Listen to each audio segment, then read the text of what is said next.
আমি বগুড়া শহরের জলশ্রী তলা এক বাসার যা সালাম দিচ্ছি গেটত, বারবার সালাম দিয়ে গেটের কাছে এক পানালা বলতেছে, হুজুর যতই সালাম দেন ওই 6 তলার থাকে, কাম হবি না।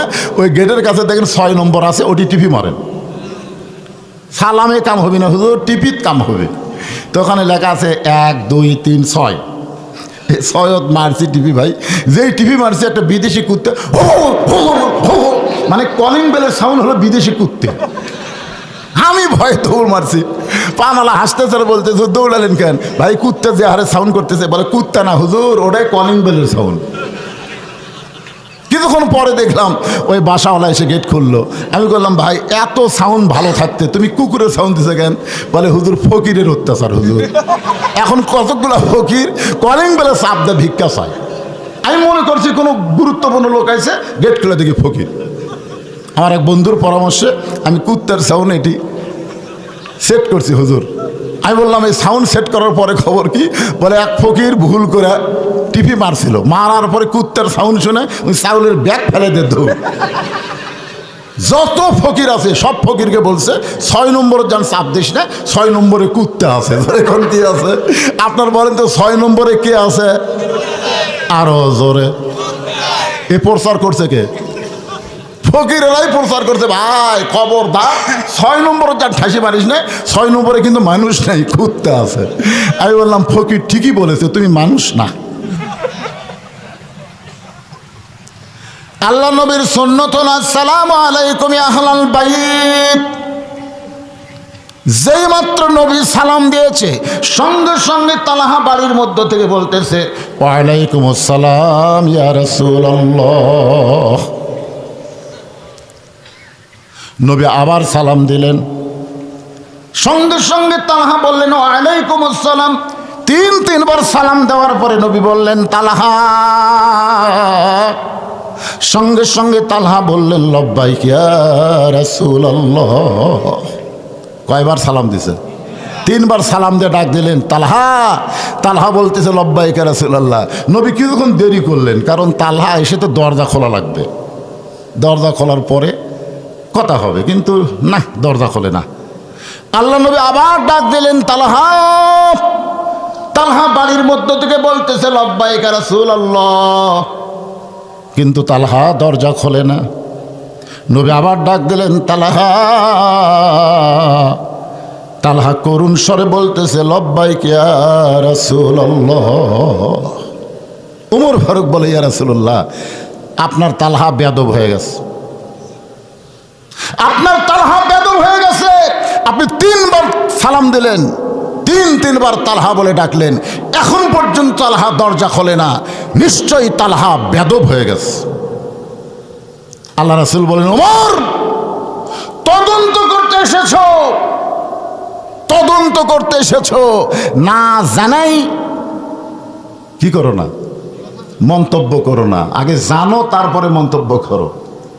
তদন্ত করতে এসে তদন্ত না করে মন্তব্য করা যাবে?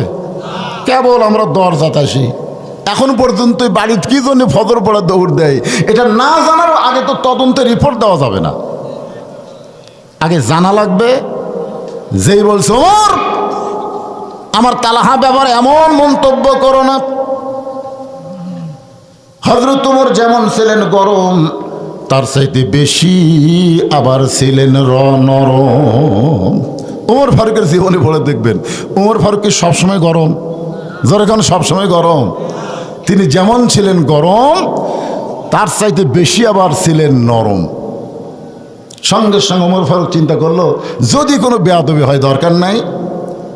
ওমর ফারুক আল্লাহর নবীর কাছ থেকে তালহা লব্বাইক বলে দরজা খোলে না, তালহার বাড়ি একটু ঘুরে ঘুরে দেখা লাগবে। যেই বাড়ির মহব্বতে সালাম ফিরালি বাড়ির দিকে দৌড়াই, এই বাড়ির মধ্যে এমন কি আছে আল্লাহর ঘরের চাইতেই বাড়ির প্রতি তার মহব্বত বেশি কেন হলো? এটা দেখার জন্য হযরত ওমর তালহার বাড়ির চারিধার ঘুরতেছে। হঠাৎ হযরত ওমর দেখতে পাই তালহার বাড়ির প্রাচীরের ফাটল দিয়ে বাড়ির ভিতরে একটা খুঁটির সঙ্গে তালহা তার মাসুম বাচ্চাকে রশি দিয়ে বেঁধে রাখছে, আর বাচ্চাটা খালি বাবা বাবা বাবা বলে কাঁদতেছে। ওমর ফারুক আশ্চর্য হয়ে গেল, আল্লাহ রাসূল বলেছেন বড়দেরকে সম্মান করো, ছোটদেরকে স্নেহ করো। আর তালহা তার কচি মাসুম বাচ্চাকে গরু ছাগলের মতন রশি দিয়ে বেঁধে রাখছে, আর ছেলেটা খালি বাবা বাবা বলে কাঁদতেছে। এই দৃশ্য দেখার পরে উমরের অবস্থা আরো খারাপ হয়ে গেল। কিছুক্ষণ পরে তালহা আল্লাহ নবীর জন্য বাড়ির দরজা খুললেন। নবী বললেন, তালহা তোমার বিরুদ্ধে 1 নম্বর অভিযোগ হলো ওসমান গনি পর 3 দিন দেখেছে তুমি ফজরের সালাম ফিরে বাড়ির দিকে দৌড় দাও। কয় নম্বর? 1 নম্বর অভিযোগ কে করেছে? ওসমান গনি, যে তুমি ফজরের সালাম ফিরানোর সাথে সাথেই বাড়ির দিকে দৌড় দাও। অথচ আল্লাহ কোরআনে বললেন, ফালিয়াবুদু রব্ব হাযাল বাইত আল্লাযী আত'আমাহুম মিন জু'ইন ওয়া আমানাহুম মিন খাউফ। তালহা, আমি নবী তোমার বিরুদ্ধে অভিযোগ করতেছি। 1 বার না, 2 বার না, 3 বার তোমাকে তালহা তালহা বলে ডাকলাম। তুমি প্রত্যেকবারই লব্বাইক লব্বাইক বললে, কিন্তু দরজা খুলতে এত দেরি কেন করলে? আপনার বলেন তো অভিযোগ কয়টা হলো? 1 নম্বর অভিযোগ কে করছে? ওসমান গনি, সালাম ফিরাই বাড়ির দিকে কেন দৌড় দাও। 2 নম্বর অভিযোগ আল্লাহ নবী করে বলতেছেন দরজা খুলতে এত দেরি কেন করলে। এমন সময় হযরত ওমর ফারুক এসে বলে, রাসূলুল্লাহ, ওই তালহার বিরুদ্ধে আমার একটা অভিযোগ হলো। তালহা তার কচি মাসুম বাচ্চাকে বাড়ির ভিতরে একটা খুঁটির সঙ্গে রশি দিয়া বেঁধে রেখেছে। আপনার বলেন তো অভিযোগ বাড়তেছে না কমতেছে? কয়টা হলো? সঙ্গে সঙ্গে আমার দাঁড়ানো নবী বসে পড়লেন। আল্লাহ রাসূল বসে পড়ে বললেন, তালহা, এসেছিলাম একটা অভিযোগের ভিত্তিতে তদন্ত করতে এসেছিলাম, কিন্তু তদন্ত করতে এসে তোমার বিরুদ্ধে 3টা অভিযোগ জমা হলো। জোরে কোন কথা ঠিক কিনা? আপনার বলেন তো অভিযোগ ছিল কয়টা? আসার পরে আরো বাড়লো কয়টা? মারাত্মক অভিযোগ হলো তুমি তোমার কচি মাসুম বাচ্চাকে খুঁটির সঙ্গে বেঁধে রাখছো। আমি রাসূল বলেছি ছোটদেরকে তোমরা স্নেহ করবা। কেমন স্নেহ? আল্লাহ রাসূল জোহরের নামাজের ফরজ কয় রাকাত? জোরে বলেন। প্রথম রাকাতের সেজদা 3 বার সুবহান রাব্বিয়াল আলা, 3 বার সেজদা থেকে মাথা তুললেন। দ্বিতীয় সেজদা যেই গেলেন 100 বার সুবহান রাব্বিয়াল আলা বলার পরেও নবী সেজদা তোলেন না। সাহাবীরা চিন্তায় পড়ে গেল, কেরে নবী কি ঘুম আসলো নাকি? কিন্তু মাথা তুলে যে দেখবে এটা হচ্ছে না, কারণ আল্লাহ রাসূল যা করবে আমাদেরকে তাই করা লাগবে। জোরে কোন ঠিক কিনা? তো নবী সেজদাত আছে, আমরা মাথা তুলে ভুল কি মারব? অনেক লম্বা সময় হয়ে গেল, তারপরে নবী সেজদা থেকে মাথা তুললেন। 2 রাকাত নামাজ শেষ করলেন, 3 রাকাত করলেন, 4 রাকাত করে যখন সালাম ফিরাইলেন, সর্বপ্রথম ওমর ফারুক দাঁড়িয়ে বলে, রাসূলুল্লাহ, আমার বেয়াদবি নিবেন না। প্রথম রাকাতের প্রথম সেজদা 3 বার সুবহান রাব্বিয়াল আলা, কিন্তু দ্বিতীয় সেজদা এত লম্বা হলো কেন জানতে চাই। রাসূল বললেন, সাহাবীরা রে, আমি যখন দ্বিতীয় সেজদা দিয়েছি কোন সময় হাসান হোসেন এসে আমার পিঠে চড়েছে। ওরা 2 ভাই খালি সুযোগতি আসছিল যে না খালি হাসান হোসেনের কাছে সেজদা, না খালি উপর হলি কাম। ওরা 2 ভাই লাফ দিয়ে নানার পিঠে চড়ে বলতে, চল ঘোড়া চল। আল্লাহ নবী বলেন, সাহাবীরা রে, আমি সেজদারত অবস্থায় হাসান হোসেনকে পিঠ থেকে নামাবার চাই, কিন্তু নামাজের মালিক আল্লাহ বলে, হাবিব, এরা 2 ভাই যতক্ষণ আপনার পিঠে থাকবে ততক্ষণ সেজদা থেকে আপনি মাথা তুলবেন না, কারণ আপনি বলেছেন ছোটদেরকে স্নেহ করা লাগবে। ওরা আপনার ভালোবাসা পাওয়ার জন্য আপনাকে ঘোড়া বানাইছে, আমি আল্লাহরও বড় ভালো লাগতেছে। জোরে কোন সুবহানাল্লাহ। আপনারা ছোট ছোট বাচ্চাদেরকে মসজিদে তো আসতে দেন না, দেন? যদি একটু ডিস্টার্ব করে, শয়তানের একটা শয়তান। আজকে যারা মসজিদে দুষ্টামি করতেছে, আগামী দিন হবে তারা সামনে কাতারের মুসল্লি। জোরে কোন ঠিক কিনা? আরে আপনি তো ওই বয়সে মসজিদে আসেন নাই, এরা আসতেছে, এদেরকে তাড়ানো যাবে না বাজান। আমরা মক্কা মদিনায় গিয়ে দেখছি অনেক বাচ্চারা মসজিদের মধ্যে বল খেলে। মসজিদের মধ্যে কি খেলে? বল খেলতেছে। মসজিদের এক সাইডে ফাঁকা, বল খেলতেছে। আমাদের এলাকার মৌলবি হলে থাপড়ালো নি, ফতুয়া দিল। অথচ ওখানে কেউ ফতুয়া দেয় না। ওই বাচ্চাদের খেলা দেখে তারা আরো উৎসাহ দেয়। সুবহানাল্লাহ বলেন। কারণ ছোটদেরকে স্নেহ করা লাগবে, বড়দেরকে সম্মান করা লাগবে। একটু মনোযোগ দিয়ে শোনেন। আল্লাহ নবী মাটিতে বসে বললেন, তালহা, সর্বসাকুল্যে তোমার বিরুদ্ধে 3টা অভিযোগ জমা পড়েছে। 1 নম্বর অভিযোগ হলো আমি ফজরের সালাম ফেরালেই তুমি বাড়ির দিকে দৌড় দাও। 2 নম্বর অভিযোগ হলো আমি নবী 3বার তোমাকে ডাকলাম, দরজা খুলতে এত দেরি কেন করলা? ওমর ফারুক বলে, তোমার কসি মাসুম বাচ্চাকে তুমি রশি দিয়া খুঁটির সঙ্গে বেঁধে রাখছো। তালহা বলতেছে, ইয়া রাসূলুল্লাহ, এই অভিযোগগুলো যদি আপনি আমার কাছ থেকে শুনতে চান তাহলে আমি বলতে পারি। রাসূল বলেন, অবশ্যই বলতে হবে। তালহা বলতেছে, হুজুর, এই জামার পরনে একটা কাপড় দেখতেছেন, এই জামার পরনে একটা কাপড় দেখতেছেন, এই একটা কাপড় ছাড়া আমার বাড়িতে আল্লাহ রাসূলের সামনে দাঁড়ানোর মতন কোনো কাপড় নাই। যে কাপড় পরে আমি দরজা খুলেছি, এই একটা কাপড় ছাড়া আল্লাহ রাসূলের সামনে দাঁড়ানোর মতন আমার আর কোনো পোশাক নাই। আপনারা বলেন তো, আল্লাহ রাসূলের সামনে দাঁড়ানোর পোশাক কেমন? আপনারা যে মসজিদে যান না, কোন পোশাক পরে? ভালো পোশাক পরেন? এমন লুঙ্গি পরছে, ঠিক না বরাবর শার্ট, রুকুর থেকে সেজদাত গেছে, দ্বিতীয় কাতারের মুসল্লির কেবলাই পরিবর্তন হচ্ছে। কারণ সেজদাত যেই গেছে, ও পিছনে যন্ত্রটা পিছন থেকে সে টোপলার মতন দেখে। এমন পোশাক পরবেন, আপনার যদি লুঙ্গির উপর একটা পাঞ্জাবি থাকতো, ওই পাঞ্জাবির অংশ আপনার পিছনটা ঢেকে দিত। জোরে কোন কথা, ঠিক কথা বলেন না কেন? হ্যাঁ, কি এমন এক গেঞ্জি গাওতে ফুল প্যান্ট, স্কিন প্যান্ট নাম দিছে। রুকুর থেকে সেজদাত গেছে, পিছনে ট্যাবা হচ্ছে, ট্যাবা। এই জন্যে কোরআনে বলা হয়েছে লেবাসুত তাকওয়া, যেই পোশাক পরলে তোমার ভিতরে তাকওয়া বৃদ্ধি পায়, এমন পোশাক ইসলাম বৈধ করেছে। জোরে কোন ঠিক কিনা মুসলমান? আপনি কি মনে করেন পুলিশের পোশাক দেখলে পুলিশ চেনা যায় না? আর্মির পোশাক দেখলে আর্মি চেনা যায় না? র্যাবের পোশাক দেখলে র্যাব চেনা যায় কি যায় না? তা আপনি কি মনে করছেন মুসলমান চেনার একটা পোশাক আছে না নাই? কোথায়?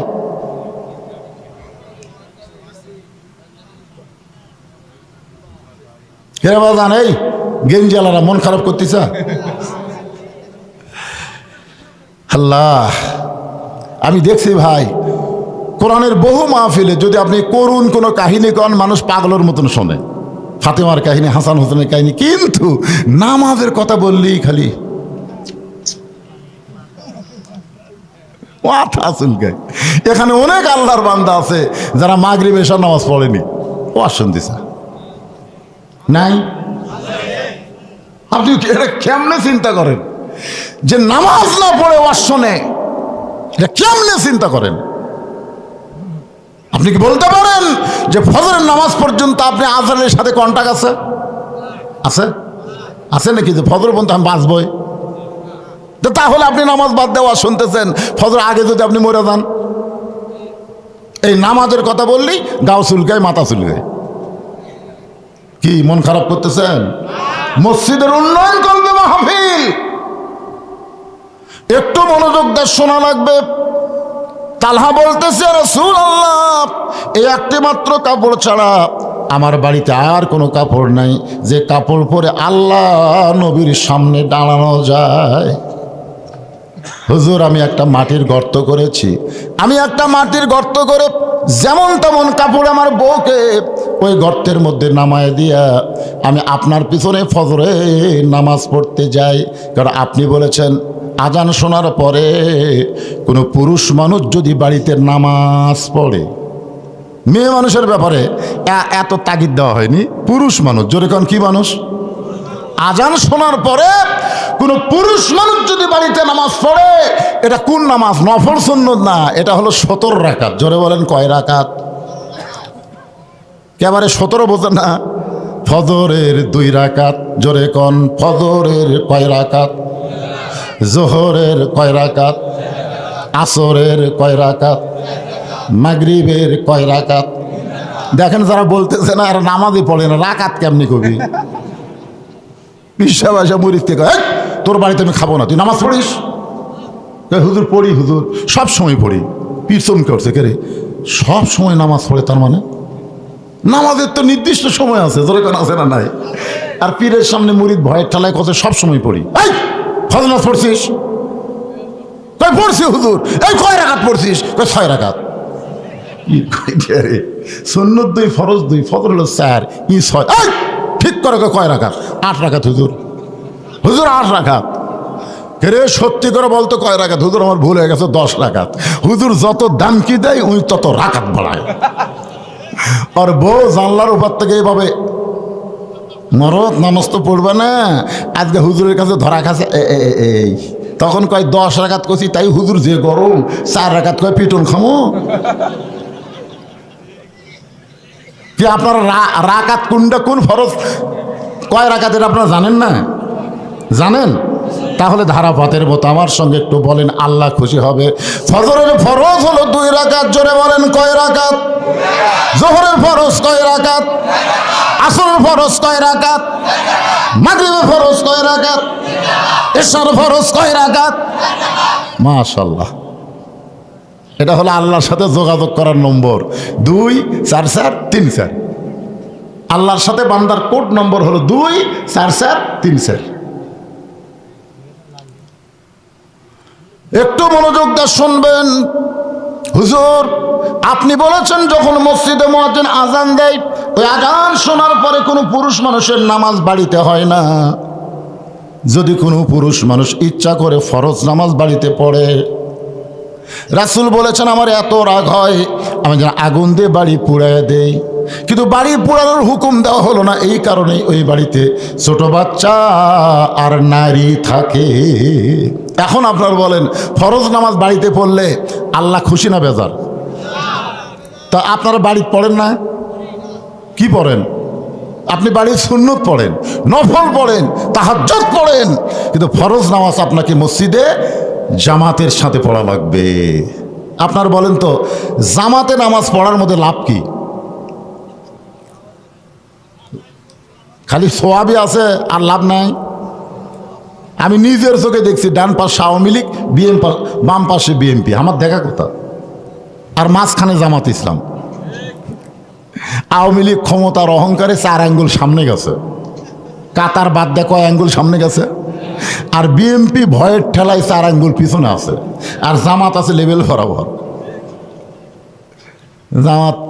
জামাত ইসলাম চিন্তা করে উই গেল সামনে, উই পড়লো পিছনে, অথচ পায়ের গোড়ালির সঙ্গে গোড়ালি মিল করা লাগবে। জোরে কোন কথা ঠিক কি না? এ কথা কন না কেন? তখন জামাত ইসলাম আল্লাহর দিকে খেয়াল করা আওয়ামী লীগে মারছে টান। কাতার চিনিস না? কাতার চিনিস না? 4 আঙ্গুল সামনে গেলে কেন? আপনি বলেন তো, আওয়ামী লীগকে রাগ করবি? কথা কন, রাগ করবি? রাগ করবে না, কারণ আওয়ামী লীগ জানে এটা আমার দলের কোনো আইন চলবে না, আইন চলবে কার? বিএনপি পিছন দিক থেকে টানা কাতারবদ্ধ করে, কালোর কাছে ফর্সা, ফর্সার কাছে কালো, ধনীর কাছে গরিব। এইটাই হলো জামাতের শিক্ষা। এই জন্যে খালি নামাজের জামাত করলে হবে না, জামাতে ইসলাম করা লাগবে। জোরে কোন কথা ঠিক কি না? আজকে দেখবেন ইসলাম কথা শুনলেই অনেকের দেখবেন তবলিগ জামাত, জামাতের জিকির, দোয়ার জামাত, কিন্তু যখনই বলবে জামাত ইসলাম তখনই মন খারাপ করে, এটা তো একটা দল রে। প্রত্যেকটা মুসলমানে কি ইসলামের দল করা লাগবে? জোরে কোন কথা ঠিক কিনা? জামাত মানে দল, ইসলাম মানে ইসলাম। আপনারা কি ইসলামের দল করবেন না, না শয়তানের দল করবেন? কার দল করবেন? ওয়াতাসিমু বিহাবলিল্লাহি জামিআন ওয়া লা তাফাররাকু। জামাতের মধ্যে অনেক শিক্ষা আছে, আমি একটা শিক্ষা আপনাদেরকে বললাম, আরো কিছু শিক্ষা ফালিয়াবুদু রাব্বা হাযাল বাইতের ভিতর দিয়ে আপনাদের শিখাই দিও। বাজান একটু মনোযোগ দেন। তালহা বলতেছে, রাসূলুল্লাহ একটি কাপড় ছাড়া আমার বাড়িতে আর কোনো কাপড় নাই, আমি বাড়িতে একটা মাটির গর্ত করেছি, এই গর্তের ভিতরে আমার বউকে যেমন তেমন একটা কাপড় পরাইয়া আমি আপনার পিছনে নামাজ পড়ার জন্যে এই কাপড় পরে যে জামাতে নামাজ পড়ি, যেই মাত্র আপনি সালাম ফিরেন আমি আপনার গুরুত্বপূর্ণ আলোচনা শুনতে চাই, কিন্তু আপনার আলোচনা শুনতে গেলে আমার বউটার নামাজ হবে না।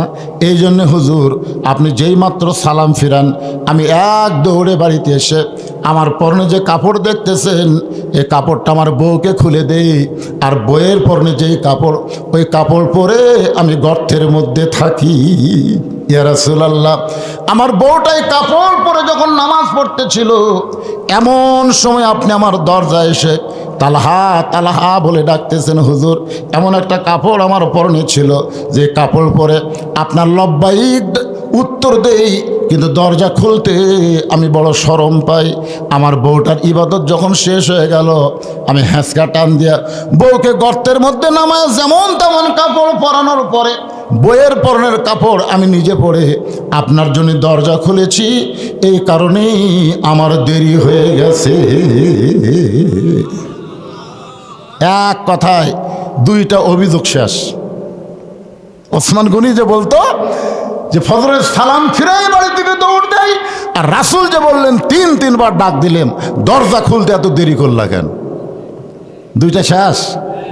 আল্লাহ রাসূল বলে, ও তালহা, ওমর ফারুক অভিযোগ করেছে তোমার কচি মাসুম বাচ্চাকে তুমি রশি দিয়া খুঁটির সঙ্গে বেঁধে রেখেছো, এইটা কি ঠিক? কারণ কচি মাসুম বাচ্চাকে আল্লাহ রাসূল ভালোবাসেন, এমনকি ইহুদির কচি মাসুম বাচ্চাকেও রাসূল ভালোবাসেন। রাসূলের জীবনী পড়ে দেখবেন ঈদের দিনে নবী পাগড়ি পরে সেই রকম পোশাক পরেছে। নবী তো আর আমাদের মতো নতুন কাপড় কিনতেন না, নবী পুরাতন কাপড় পরিষ্কার করে সুন্দর করতেন। যেরকম সুবহানাল্লাহ। একেবারে ইমাম সাহেব হুজুর আমার মানে আমাদের নবী ঈদের নামাজ পড়াতে যাচ্ছেন, এক ইহুদি বিধবা এক ইহুদি মহিলা তার কচি বাচ্চাকে রাস্তা ফেলে দিয়ে গাছের ছায়া গিয়া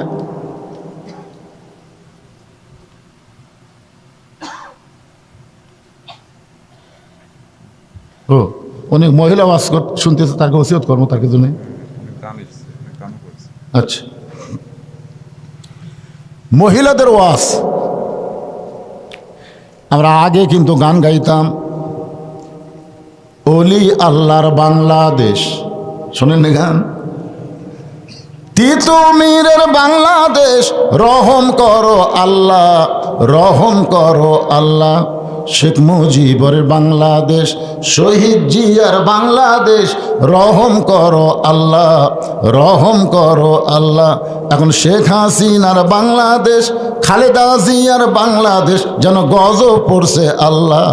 আপনারা বলেন তো, মেয়ে মানুষ যেদিন থেকে ক্ষমতাত গেছে সেদিন থেকে আমাদের মরদের কোনো দাম আছে?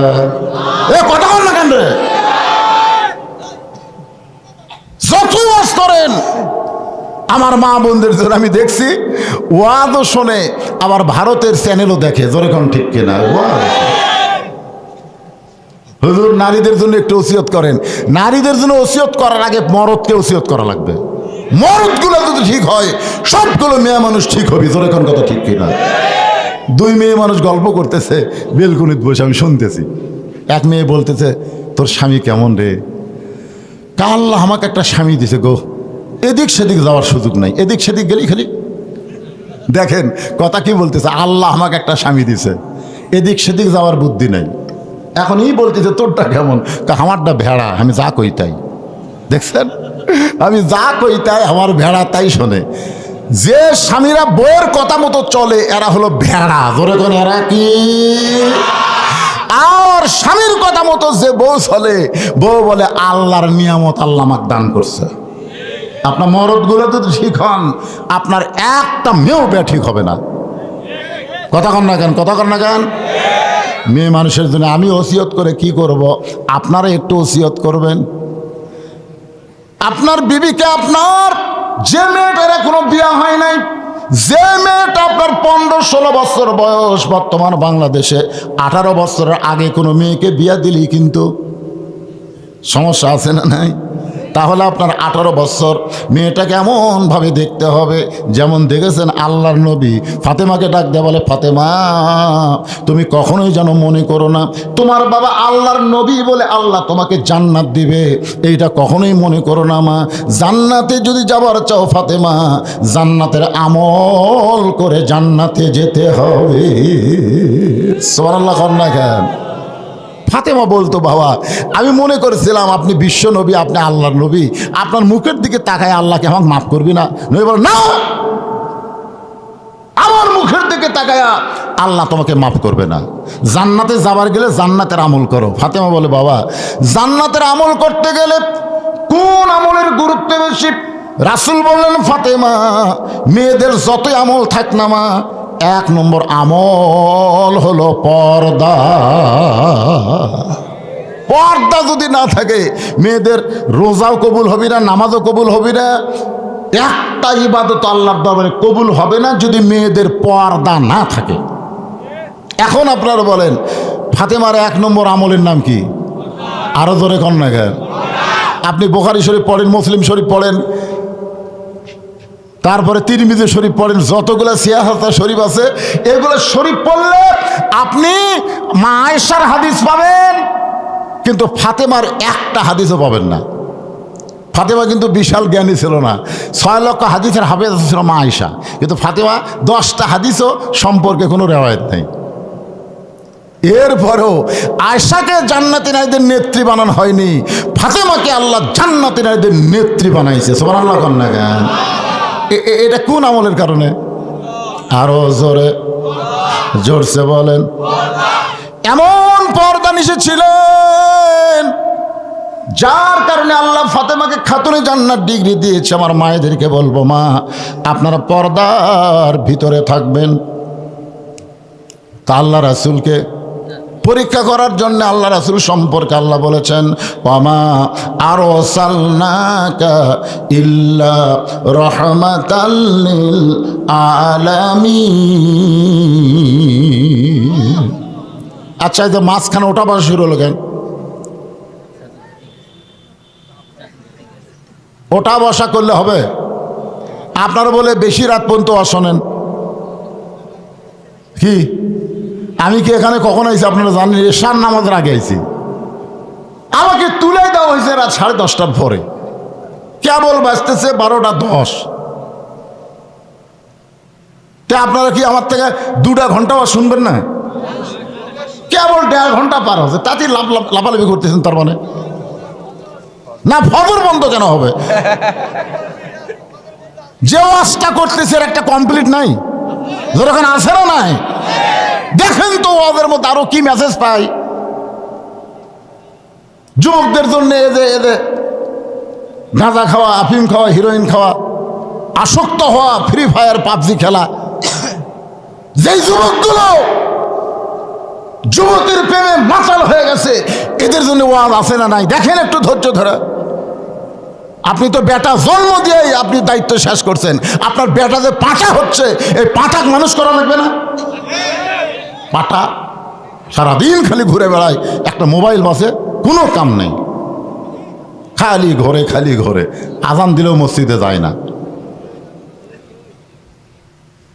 একটু ধৈর্য ধরা লাগবে বাজান। 12টা পার হলে তারিখই শেষ। যে বিজ্ঞাপনের তারিখ 5 তারিখ আর নাই। আমি ইচ্ছা করলে 12টায় মনোজাত করতে পারি। যদি আমাকে বলে, হুজুর এখনই শেষ করলেন, কয় তারিখের মাইকিং করছো? বলে 5 তারিখ। এখন দেখো তো কয় তারিখ? তো 5 তারিখের দাওয়াত দেয়, 6 তারিখে ওয়াজ শুনবা, এটা জায়েজ হবে না তো? কিন্তু আমি কি সেই মক্কর ধরছি? কথা বলে।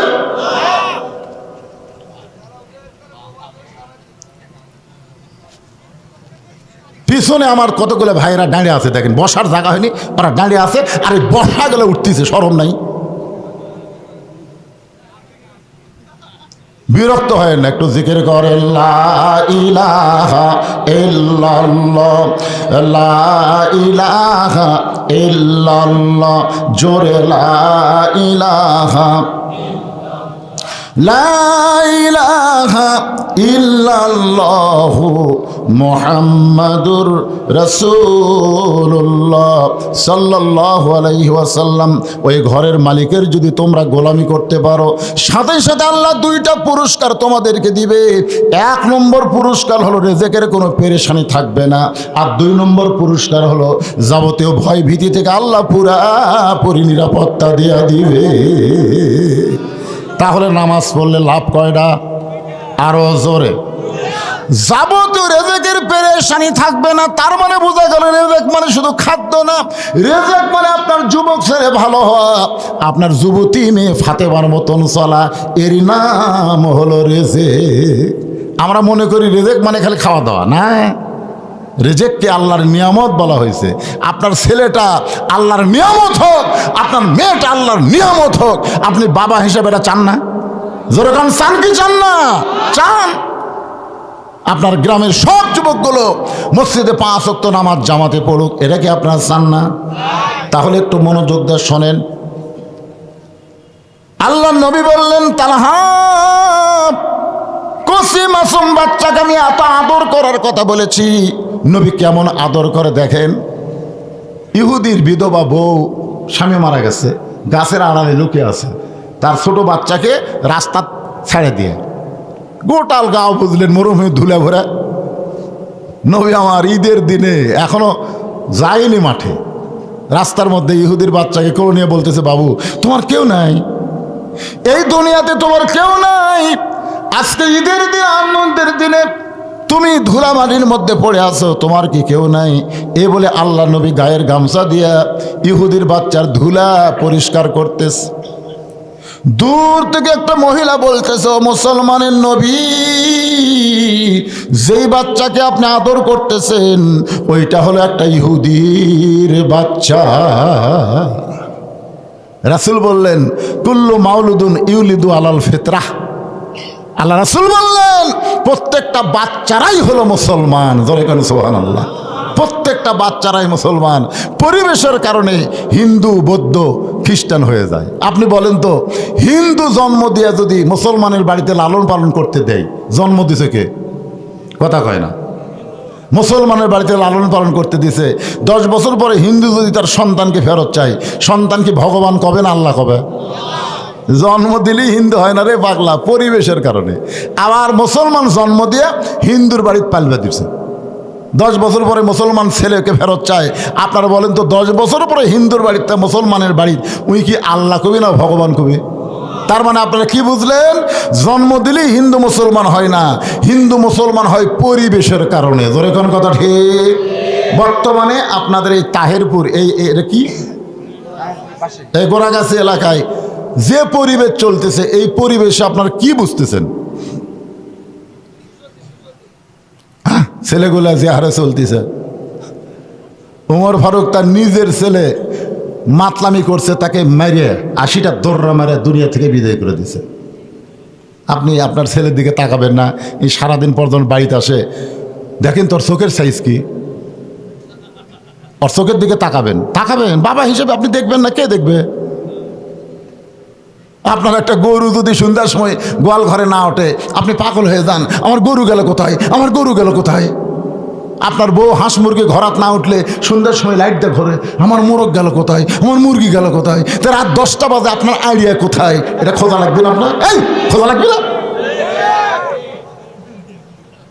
আপনি গরু ছাগল ঠিকই খোঁজেন, আপনি হাঁস মুরগি ঠিকই খোঁজেন, তা আইডিয়ার খোঁজ করবেন না? আপনার বেটা কুটি খোঁজ করবেন না? রাত 10টা পর্যন্ত ওই বাহিরে থাকে, বন্ধু বান্ধবের সঙ্গে মাতাল হয়। বাবা হিসাবে এই সিদ্ধান্ত আপনার নেওয়া দরকার আছে না? কথা বলে। আপনার মেয়েটা হাই হিল পরে কিলকিল করে গোটা পাড়া ঘুরতেছে, গোটা পাড়া। আগে তা অন্য বুকের উপর রেখেছিল, এখন গলার মাফলা বানাচ্ছে, মাঝখান দিয়ে অন্য দিয়ে দিয়েছে, দূরে লাইট খেলে জ্বলতেছে। তা আপনি কি মনে করেন ছেলেরা কি হিজড়া? এই কথা কন, ছেলেরা কি হিজড়া? সুন্দর নারী দেখলে পরে আমার দিল দেওয়ানা করে, ওলে ওলে ওলে। এক নারী 10 জনের মনোযোগ আছে, এখন 10 টাকা ছেঁকা দিয়ে একটার সাথে যখন বিয়ে বসে, ওরা তখন গাঁজা খায়। যখন কি খায়? গাঁজা খায়। আপনার মেয়েকে পরিমণি না বানায়া ফাতেমার চরিত্র দেন। আপনার ছেলেকে 10টা পর্যন্ত বাহিরে না রাইকা মাগরিবে সব বাবা হিসাবে মসজিদে নিয়ে যান। জোরে কোন কথা ঠিক না? এমনি সাইজ হবে। আল্লাহর বান্দারা একটু মনোযোগ দেবেন। আল্লাহর নবী জোহরের নামাজ আদায় করার জন্য মেহরাবের মধ্যে ঢুকছেন। এমন সময় এক ইহুদির বাচ্চা মসজিদের জানলায় গিয়ে বলতেছে, ও মুসলমানের নবী, আমার বাড়িতে আপনার দাওয়াত, আমার বাবা আপনাকে দাওয়াত দিয়েছে। সঙ্গে সঙ্গে নবী জানলার দিকে তাকায় দেখে ছোট্ট একটা বাচ্চা। নবী মেহরাব থেকে বের হয়ে ইহুদির বাচ্চাকে বললেন, বাবা নামাজ শেষ হলেই তোমার সঙ্গে আমি যাব। নামাজ শেষ হওয়ার পরে আল্লাহ নবী ইহুদির বাচ্চার সঙ্গে ইহুদির বাড়ির দরজায় ইহুদি চিল্লায় বলতেছে, রে মুসলমানের নবী, ছোট্ট একটা বাচ্চা তোমাকে দাওয়াত দিল আর তুমি তদন্ত না করে দাওয়াত খাইতে আসলা। আমি ইহুদি, আমি মুসলমান নবীদের কোনোদিন খাওয়াই না, মুসলমানের নবীকে আমি কোনোদিন খাওয়াতে পারি না। নবী মন খারাপ করলেন না। নবী ছোট বাচ্চার দিকে তাকায়া হাসি মুখে ফেরত আসলেন। পরের দিন যখন আবার নবী ইমামের জাকাত গেছে, নামাজ পড়াবে, ইহুদির বাচ্চা বলতেছে, হুজুর ও মুসলমানের নবী, আজকে আমার বাড়িতে আপনার দাওয়াত, আব্বা কসা। নবী এসে বলতেছে, বাবা নামাজ শেষ হলেই যাব। নামাজ শেষ করে বাচ্চার সঙ্গে যখন ইহুদির বাড়ির দরজা, ইহুদি বলতেছে, আপনার এতই খিদে, এই ছোট বাচ্চা আপনাকে দাওয়াত দেয় আর আপনি খালি দাওয়াত খাবার চলে আসেন। আপনি জানেন না মুসলমানের নবীকে আমি ভাত খাওয়াবো না, কোনো খাদ্য দেব না। নবী কোনো মন খারাপ করলেন না, ছোট বাচ্চার মাথায় হাত দেয়া মুচকি হাসিতে নবী চলে গেলেন। তৃতীয় দিন কেবল মেহরাবের মধ্যে নবী ঢুকছেন, ওই বাচ্চা আবার জানলাত। উমর আর আলী কয়, কেরি 2 দিন নবী গেল, যেমন মুখ গেছে তেমন শুকনা মুখে আবার ফেরত হচ্ছে, আজও আবার দাওয়াত দিচ্ছে। হ্যাঁ আলী, এই নামাজ শেষ করে নবী যখন বাচ্চার সাথে যাবে, আমরা পিছনে পিছনে যাবো, দেখি নবীর সাথে কি হয়। নিরাপদ দূরত্ব বজায় রেখে নবী যখন ছোট বাচ্চা নিয়ে ইহুদির সামনে গেছে, ইহুদি দৌড়ে এসে নবীর 2টা পা চাইপা ধরে বলে, ওমা আরসালনাকা ইল্লা রাহমাতাল লিল আলামিন। একটা মানুষ কেমনে গোটা বিশ্ব জগতে রহমত হয়, আমি ইহুদিটা বিশ্বাস করতেছিলাম না। এই কারণেই পরপর 2 দিন আপনাকে অপমান করলাম। আমি মনে করেছি আপনি আসবেন না, কিন্তু আজও যখন এই বাচ্চার সঙ্গে আইছেন, আপনি সাধারণ কোনো মানুষ না। আমারে পড়ায় দেন, লা ইলাহা ইল্লাল্লাহু মুহাম্মাদুর রাসূলুল্লাহ। রাসূল বললেন, ও সন্তানের বাবা, আমি তোমার দাওয়াতের কথা খেয়াল করি নাই, আমি একটা কচি বাচ্চাকে স্নেহ করেছি। জোরে কর না সুবহানাল্লাহ। রাসূল আমার ইহুদির কচি বাচ্চাকে স্নেহ করে, তার দাওয়াতে গিয়ে অপমান হয় তাও যায়, আর তুমি আমার তালহা সাহাবী হয়ে তোমার কচি মাসুম বাচ্চাকে রশি দিয়ে খুঁটির মধ্যে বেঁধে রাখছ। তোমার বাচ্চার অপরাধ কি? তালহা ছোট বাচ্চার মতন কান্দের, বলে রাসূলুল্লাহ, হুজুর আমার বিশ্বাস আপনি তদন্ত ছাড়া আমার উপর রাগ করতে পারবেন না। নবী শুনতে উঠছে, কি বলছে? হুজুর আমার বিশ্বাস আপনি তদন্ত ছাড়া আমার উপর রাগ করতে পারবেন, কথা কর না কেন, পারবেন না। নবী সুম করছে, তালহা দেখি তোমার রেজাল্ট কি? তালহা বলতে, হুজুর এই যে আমার বাড়ির দরজাতে একটা খুরমা খেজুরের গাছ দেখতেছেন, একটা খেজুরের গাছ। এই খেজুরের গাছ হলো একটা ইহুদির গাছ।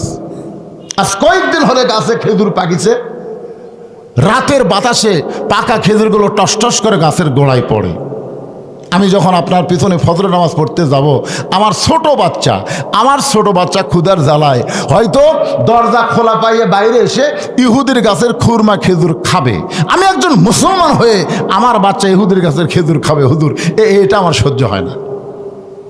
আমি আমার ছোট বাচ্চাকে কান্দে করে মসজিদে যাওয়ার জন্য রওনা দিলাম, যে আমার সঙ্গে মসজিদে নিয়ে গেলে ইহুদির গাছের খেজুর খাওয়ার পারবে না। কিন্তু মাঝ রাস্তায় যাওয়ার পর আমার ইমান বলতেছে, তালহা রাসূল কিন্তু বলেছে 7 বছর থেকে নামাজের তালিম দিবে আর 10 বছর থেকে জোর করে নামাজ ধরাবা। তোমার বাচ্চার বয়স হলো কেবল 4 বছর। জোরে কোন কয় বছর?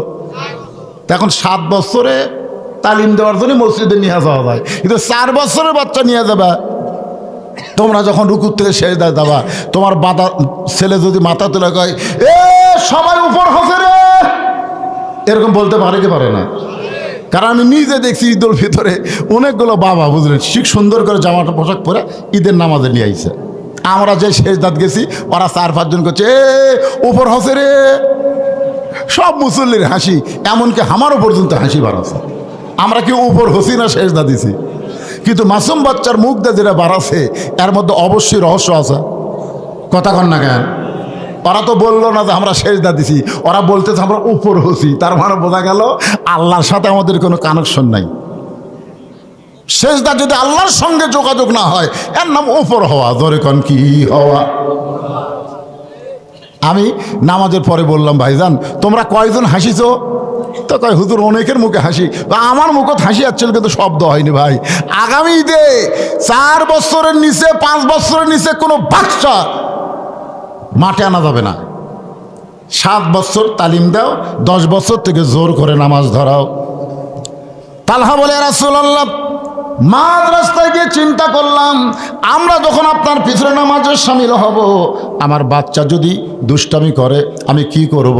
আমি আবার বাড়িতে আসলাম, বাড়িতে রাইখে গেলে যদি ইহুদের গাছের খুরমা খেজুর খায় আর মসজিদে নিয়ে গেলে যদি নামাজ নষ্ট করে দেয়, এই কারণে আমি রশি দিয়ে আমার বাচ্চাকে খুঁটির মধ্যে বেঁধে রাখছি। হুজুর আমি আমার ছেলেকে অত্যন্ত ভালোবাসি। ওমর ফারুক বলতেছে রশি দিয়া ছোট বাচ্চাকে বেঁধে রাখার মধ্যে ভালোবাসা কি? রাসূল বলতেছে তালহা তুমি ঠিক বলেছ, যে বাবা সন্তানকে জাহান্নামের আগুন থেকে বাঁচাবার চায় ওটা হলো আসল বাবা। জোরে কোন বাবা? আপনারা বলেন তো আজর কিন্তু ইব্রাহিম নবীকে নমরুদের চুলার মধ্যে ফেলে দিবার চাইছিল। জোরে কোন কথা ঠিক কিনা? আর আমরা বাবা হয়ে আমাদের সন্তানগুলোকে আজকে বেনামাজি বানাচ্ছি, নামাজ না পড়লেও কিছু কই না, মেয়েরা বেপর্দা হলে কিছু কই না। আপনার বলেন তো আপনার ছেলে মেয়ে কোথায় যাবে? কথা কন না কেন? তা আপনি বাবা ইচ্ছা করলেই তো আপনার ছেলেকে মাদ্রাসায় পড়াবার পারেন, ইচ্ছা করলে আপনার ছেলেকে আপনি মাসুম অবস্থায় পাক নাপাক শিক্ষা দেবার পারেন। আপনি আপনার বাচ্চাকে মাদ্রাসায় ভর্তি করে দেন, শিক্ষকের দায়িত্ব হলো কোনটা পাক কোনটা নাপাক আপনার বাচ্চারে শিখাই দিবে। জোরে কোন কথা ঠিক কিনা? আপনি মাদ্রাসা না দিয়ে প্যারাই মারি দিয়েছেন, খাড়া হয়ে পেশাব করে। কেরে খাড়া হয়ে পেশাব করিস? কোন ক্লাসে পড়িস? টুয়ে পড়িস আসা তো বসে, তোর সার বসা শিখাইনি। কই প্রাইমারি পেশাবখানা যায় দিকে আমার সারই খাড়া হয়ে করে চাচা, ওর সারই খাড়া হয়ে আমারে ওই বসবি। আপনি বাবা হয়ে কি করতেছেন? এই একটু মনোযোগ দিয়ে শুনবেন।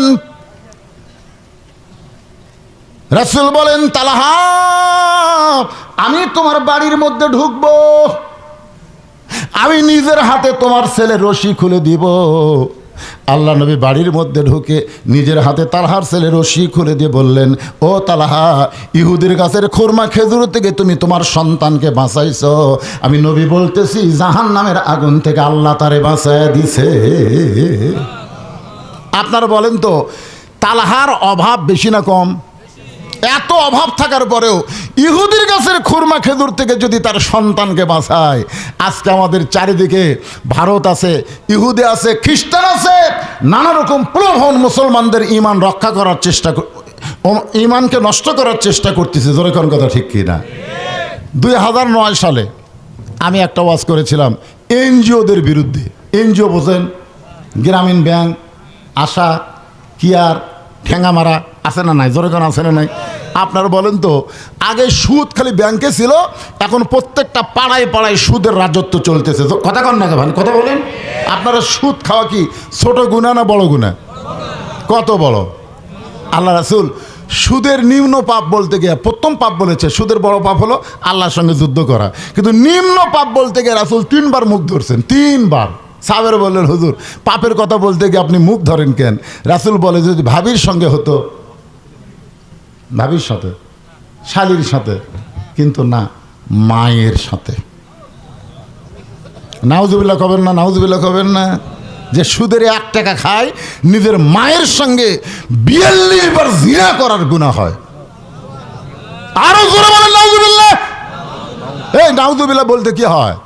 কোরআন দিয়ে যখন বাংলাদেশ চলবে সমস্ত সুদকে কবর দেওয়া হবে, যাকাত ভিত্তিক অর্থনীতি চালু হবে। জোরে কোন কথা ঠিক কিনা?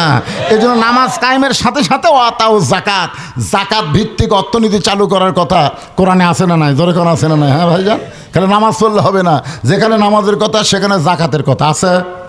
কতক্ষণ আছে? এই ওটা বসা করতেছেন কেন? যারা উঠতেছেন টাকা দেন তো। মসজিদের জানলা লাগবে। কয়টা জানলা? কয় জানলা? তোমরা থুসে কয়টা? 8টা জানলা। মসজিদের সভাপতি কে রে? কোনটা? কোন কয় জানলা দেবেন কম? আচ্ছা আপনারা বলেন তো, দরজা জানলা যদি না থাকে এটা একটা ঘর হলো? কতক্ষণ লাগে? দরজা আছে, দরজা রাখছে কিন্তু লাগাইনি, তখন কি হবে? আমি মসজিদের সভাপতি সাহেবকে বললাম 2টা জানলা দেন তো দেখি। এক জানলা কত হাজার টাকা লাগবে? আল্লাহর ঘরে জানলা, নিজের ঘরে জানলা আছে, আল্লাহর ঘর নাই। একটা আফসোস তো করার কথা, কষ্ট থাকার কথা। ভাই বলেন আপনি কয় জানলা দেবেন বলেন? সভাপতি সাহেব যা পারবেন খুশি খুশি বলেন। মাশাআল্লাহ, লিল্লাহ আকবার। 8টা জাহান্নাম। কয়টা জাহান্নাম? নাউযুবিল্লাহ, 7টা। ধরে কোন কয়টা? 8টা জান্নাতের মধ্যে একটা জানলা লাগাই দিছে আল্লাহর ঘরে। আল্লাহ তাকে 8টা জান্নাতের একটা দরজা কবুল করে না। ধরে কোন আমিন। ছেলে একটা বিদেশে আছে, আল্লাহ কামাইয়ের বরকত দিও।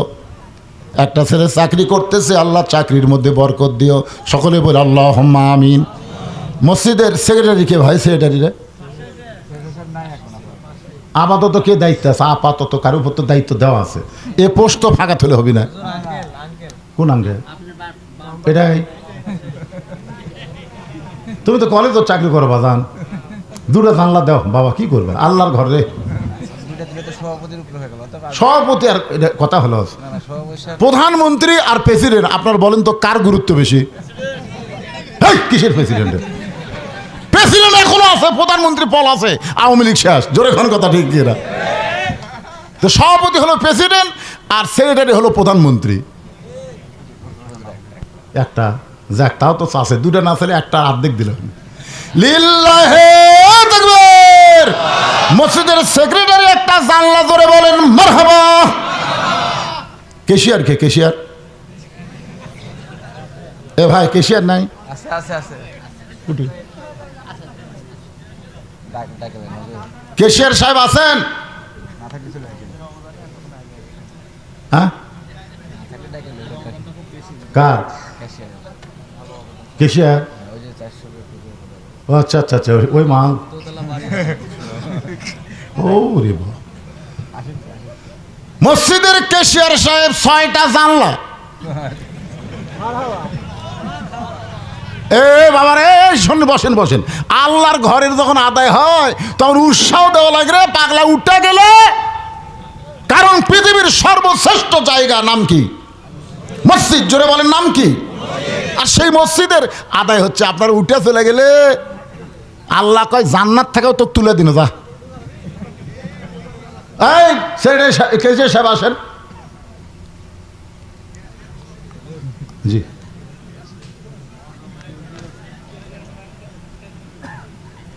ঘোড়াগাছি মানবিক উন্নয়ন সংস্থা 10,705 টাকা। জোরে সরে বলেন মারহাবা। এই টাকা তো একটা জানলা হবে, কি কম হবে না? হ্যাঁ, একটা জানলা 20,000 করে লাগবে। ওরে বাবা রে,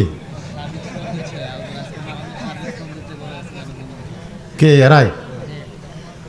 এই ছেলেরা সার্বিক শ্রম দিচ্ছে মাহফিলের সৌন্দর্যের জন্য, আবার 10,750 টাকা দান করেছে। আমরা তাদের জন্য একটু জান্নাতের দোয়া করতে পারি না ভাইজান? আল্লাহ যেন তাদেরকে জান্নাতি 5 ওয়াক্ত নামাজি কবুল করে। জোরে কর আমিন। ক্যাশিয়ার আপনার কথা শুনে ফোন দিয়েছে, 50,000 টাকা ডিগলা দিতে বলছে। এই তো, তাহলে 2.5টা হলো। 20,000 করে যদি হয় 50,000 দিলে কত হয়? 2.5টা হলো। 2.5টা জানলা। আমি তো জানলা চাইছি রে ভাই। আর এটা তো হবে না। হ্যাঁ, আর এটা হবে না। 2.5টাতে হবে না, আরো 10,000 দিয়ে 3টা করা লাগবে। আপনারা কি কন? যে 50,000 দিবার পারছে সে আর 10,000 পারবি না? জোরে কেন পারবে না? লিল্লাহে তাকবীর। কেশিয়ার সাহেব 3টা জানালা জোরে বলেন মারহাবা। 8টার মধ্যে কয়টা হলো? 5টা হয়ে গেছে। আপনারা বলেন 5টা যদি হয় আর 3টা হবে না? আচ্ছা যা আপনারা যারা বসে আছেন আপনার কি বাইরের লোক না ভিতরের লোক? কমিটির বাইরে সহসভাপতি এটা সহসভাপতি। জালসা একটা জানলা দিবেন জালসা দেবেন জালসা দেখো তো চিন্তা করুন। নিয়ত থাকলো ইনশাল্লাহ, নিয়ত থাকলো তার মানে কি আল্লাহ সব কিছু নিয়তের উপরে দিবে। জোরে কোন কথা ঠিক কিনা? ইন্নামাল আমালু বিন্নিয়াত, নিয়ত থাকলো হুজুর। তাহলে 6 নম্বর হয়ে গেছে লিল্লাহি তাকবীর। এখন আপনারা বলেন 6টা জানলা লাগালে 2টা না লাগালে কেমন হয়? তাহলে আপনাদের মধ্যে একটা লোক আছে যে হুজুর কয়টা? দুটা। দুটাই দেন, আর জানলার চিল্লা না করে দেন তো বাবা। মৎস্য ব্যবসায়ী মাছের মধ্যে বরকত দেওয়ার মালিককে কথা বলেন না কেন? দুটাই দেন বাজান, দুটাই দেন, দেখা যাক কি হয়। না চাপ দেওয়া যাবে না, দান কোনোদিন চাপ দেওয়া হয় না, চাঁদা হয় চাপ দিয়ে। ধরে করে এত টাকা দিব না, ব্যবসা তুলে দেবো। এটা হচ্ছে দান, আপন ইচ্ছায় যা দেয়। মাশাআল্লাহ 7টা হয়ে গেছে। আল্লাহ 7টা জাহান্নাম 7 জনের উপরে হারাম করে দাও। ধরে কোন আমিন ভাইজান। আরে একটা জানলা। হ্যাঁ আপনারা দেখেন ভাগ্যবানকে, খালি সব টেজের উপরে দেখেন, আপনাদের মধ্যে কেউ নাই। এই সব কোন এলাকার লোকরা? এই খোঁড়া গাছের কারা কারা হাত তোলেন তো দেখি। গোড়া গাছে কারা কারা হাত তোলেন দেখি ভাই, দেখি। কেউ নাই? কে রে? ওই সাইড হলো সব যুবক রে, এই সাইডে নাই কে? বাবা সোনার চান কি করেন আপনি? হ্যাঁ তে একটা জানলা দেও বাবা। লিল্লাহি তাকবীর। জানলার বালাই শেষ। 8টা হয়ে গেছে। দরজা কয়টা বাবা? দরজা কয়টা রে? দরজা কয়টা? দরজা তো অনেক ছোট বড় অনেক মেন দরজা 2টা। সে দুটোর কথাই কও, ছোট বড় অত দরজা তুলে হবি? মাত্র 2টা দরজা লাগবে। আল্লাহর কোন পাগল পারে আল্লাহর ঘরে একটা দরজা লাগাতে? আল্লাহ কয় দরজা লাগাই দে, তোর বাপ মার কবর আমি জান্নাতের দরজা লাগাই দিব। আল্লাহ পারে কি পারে না? জোরে কোন পারে কি পারে না? এমন কোন আল্লাহর বান্দা আছে? হতে পারে এই গ্রামের জামাই, এইরকম যদি কেউ থাকেন। দরজা বাজান, জানলা লাগাবেন দরজা লাগাবেন না, রে কেমন হয়? একটা দরজা কত দাম হতে পারে? 1 লাখ টাকার উপরে একটা করে দরজা। এলে কি কাম করতেছে? আপনি এমন বিষয় করে এমন আচ্ছা দরজার জন্য 1 লাখ টাকা না, 10,000 করে আপনারা একটু নিয়ত করেন যে হুজুর আমি দরজার জন্য 10,000 টাকা দেবো। বিলের মধ্যে ইরির ধান হলে দেবো হুজুর, এখন টাকা পয়সা নাই, আবাদ হলে দেবো। এই নিয়তে বলেন। বলেন বাবা, লাগবে না? আল্লাহর ঘরের জন্য দরজা লাগবে তো। হ্যাঁ উপস্থিত তো আদায় হবে। এই মাহফিল কমিটির ছেলেরা তোমরা কোথায় বাজান? এই চাদর নিয়ে একটু ভিতরে যাও তো, 10, 20, 50, 100 টাকা অনেকে দিবার চায়, কিন্তু আমরা না যাওয়ার কারণে তারা দেওয়া থেকে বঞ্চিত হয়। তোমরা একটু তাদের কাছে যাও, সকলের কাছে যাও। এই ছেলেরা কোথায়? এই যাও, চাদর নিয়ে পিছন দিকে যাও, আগে পিছন দিকে ধরা লাগে, যাও। হ্যাঁ যেদিক দিয়ে মাঠ যায় ওই দিকে আগে ধরা লাগে, যাওয়ার রাস্তা থাকে ধরো। 10, 20, 50, 100 টাকা যে যা পারবেন দান করবেন। আল্লাহ সকলের দানকে আল্লাহ আপনি কবুল করেন। এখন পর্যন্ত মসজিদ কমিটির যারা আছে, মসজিদের মুসল্লি যারা আছে, দান ব্যাপারে যারা এখনো বিরত আছেন, সবাইকে অনুরোধ করব জীবনের শেষ দান মনে করে, শ্রেষ্ঠ দান মনে করে আল্লাহর ঘরে দান করেন। জি আমার কমিটির সদস্য সবচেয়ে ধনী গ্রামের মধ্যে টাকা পয়সা। কোনটা? 10 লাখ টাকা না স্যার, সবচেয়ে ধনী ওর সময় অর্থনৈতিক কারণ। এ বাজারে সবচেয়ে ধনী লোকের দানটা শোনা যায়। এরা পাগলা, মসজিদের উন্নতি গল্পে মাহফিল, খালি ওয়াজ করলে হবে? আপনারা লাভ দিয়ে উঠেন কেন ভাই রে? বাহিরের লোকেরা তো আপনাদের গ্রামের মসজিদ দয়া করবে না, বোঝেন না? এরা ওয়াজ শোনার তালত আছে। আপনারা যারা গোড়া গাছের লোক তারা দেরি করেন কেন? বলেন একটু বাড়ান। কি করেন? আগে দিয়েছেন 5,000, আবার তাহলে 15,000 দেন, তাহলে 20,000 না। জোর করে ধরা যাবে না। উনি নাম কি ওনার? আব্দুল হান্নান সাহেব। 10,000 খুশি হননি? আপনারাই ভালো ছিলেন। আব্দুল হান্নানের খবর কি? কেমন খবর? চেতে না তো। 1 লাখ, 1 লাখ টা কম স্যার। 1 লাখ তাও বলে কম। আমরা দোয়া করে দেবো আল্লাহ তার ব্যবসা বাণিজ্যের মধ্যে বরকত দেখ, মাছের ভিতরে বরকত দেখ, জোরে কোন আমিন। ভাইজান এখন আপনারা বলেন, এই যে এনজিও গুলো আমাদেরকে দয়া করে, আমাদেরকে মহব্বত করে, এক এনজিও বলেছে হুজুর এনজিওর বিরুদ্ধে কোনোদিন ওয়াজ করবেন না। আমি একটা দৃষ্টান্ত দিলেই আপনারা বুঝতে পারবেন। একটা লোকের 2টা বিয়ে করছে, একটা লোক 2টা বিয়ে করছে। আপনারা বলেন তো 2 বউয়ের সম্পর্ক ভালো না খারাপ? কথা কন না কেন? 2 বউয়ের সম্পর্ক ভালো না খারাপ? আল্লাহর কি কাম, 2 বউয়ের একই সাথে 2টা বাচ্চা হয়েছে, 2টা ছেলে সন্তান হয়েছে। কিছুদিন পরে এলাকার মধ্যে খবর হলো যে সতীন তার নিজের সন্তানকে মাটিতে রাখে আর সতীনের সন্তানকে কোলে নিয়ে আদর করে। গ্রামের লোকজন বলে এটা সত্যি না, সতীন তার সতীনের সন্তানকে আদর করবে আর নিজের সন্তানকে মাটিতে রাখবে, এইটা কখনোই ঠিক না। এক মেয়ে বলতেছে আসল রহস্য বের করবার গেলে ভিতরে ঢোকা লাগবে। ভিতরে ঢোকা দেখে নিজের সন্তান মাটিতে কাঁদতেছে আর কোলে নিয়ে বলতেছে এটা কার? বলে আমার শত্রু সতীনের সন্তান। তো নিজের সন্তানকে মাটিতে রেখে সতীনের সন্তান কোলত নেওয়ার কারণ কি? বলতেছে ওরে মাটিতে রাখার কারণ হলো সূর্যের তাপ পাচ্ছে, মাটির আত কানেকশন পাইতেছে, ও যত কান্নাকাটি করতেছে ওর দেহের ব্যায়াম হচ্ছে। একদিন আমার স্বামী মারা যাবে, আমার ছেলেকে তো কামাই করে খাওয়া লাগবে, বিলের মধ্যে জমি আবাদ করতে গিয়ে যদি রোদ লাগে, বৃষ্টি হয়, আমার ছেলের অসুখ বিসুখ কিছুই হবে না, কারণ আগে থেকেই এগুলা সাইজ হয়ে দেহ গঠন হচ্ছে। আর সতীনের সন্তানকে আদর করার নামে আমি কোলে নিয়ে আরে পঙ্গু বানাচ্ছি। ও পানি তো যাবার পারবে না, রোদের মধ্যে কাজও করতে পারবে না। আপনারা বলেন তো সতীনের সন্তানকে মহব্বত করে কেউ অন্তর দিয়া? আজকে এনজিওর নামে যত এনজিও বাংলাদেশে, এরা মুসলমানদের ঈমান নষ্ট করার ষড়যন্ত্র করতেছে। জোরে কোন কথা ঠিক কিনা? হ্যাঁ, কোরআন দিয়ে যখন রাষ্ট্র চলবে, সুদ ভিত্তিক কোনো এনজিও আমাদের মুসলমানের দেশে চলতে দেওয়া যাবে? হ্যাঁ, সবগুলো চলবে আল্লাহর কোরআন অনুযায়ী।